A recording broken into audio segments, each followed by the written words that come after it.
এইবাৰ ধুবুৰীত ৰোড-শ্ব'ৰ লম্বিৰ সন্ত্ৰাস। ৰোড-শ্ব'ৰ লম্বিৰ বাবে এতিয়া ভয়ত আতংকিত স্কুলীয়া ছাত্ৰী। ধুবুৰী সদৰ থানাৰ সন্মুখত থকা মিউনিচিপাল হাইস্কুলৰ ছাত্ৰীক নিৰ্যাতনৰ অভিযোগ।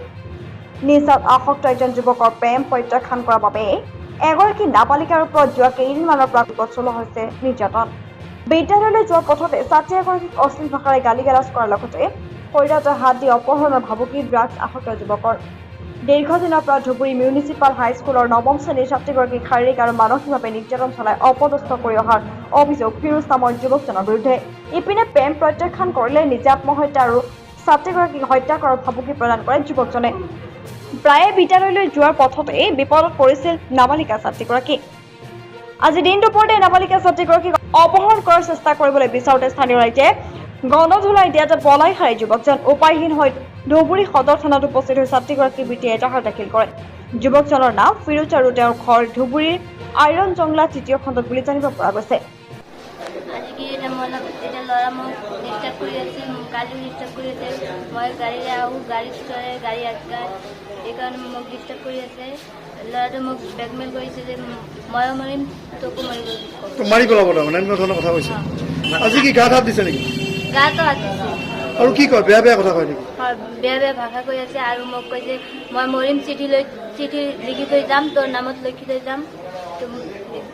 তোমাক কি কয়, ভাল পাব কয় তাৰমানে? হয়। ক'ত কি নাম ল'ৰাজনৰ? ল'ৰাজনৰ নাম ফিৰোজ। কি নাম? ফিৰোজ। ফিৰোজ? ফিৰোজ ক'ত ঘৰ? ঘৰ আমাৰ ওচৰতে, আমাৰ ঘৰৰ ওচৰতে। Iron part 3। তুমি এতিয়া নিজকে অসুৰক্ষিত ভাবিছানে? তোমাৰ ভয় লাগিছে নেকি স্কুললৈ আহোঁতে? হা? কিয় ভয় লাগিছে? ভয় লাগিছে, তেওঁ মোক ৰাস্তাত কিবা কৰিব পাৰে, ডিষ্টাৰ্ব কৰিব পাৰে। তুমি কোন ক্লাছত পঢ়া? ক্লাছ 9।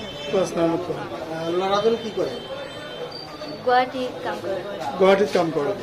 নিচা খাই আহে। নিচা খাই আহে। ঠিক আছে। যাও আগে দেখো না।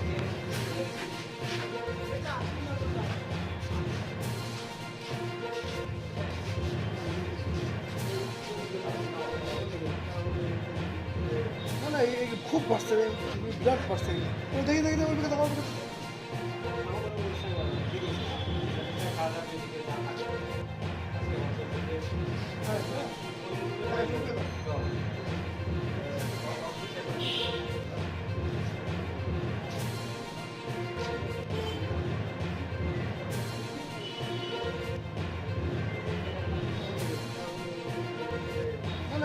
খুব বাড়ছে, বিরাট বাড়ছে। দেখি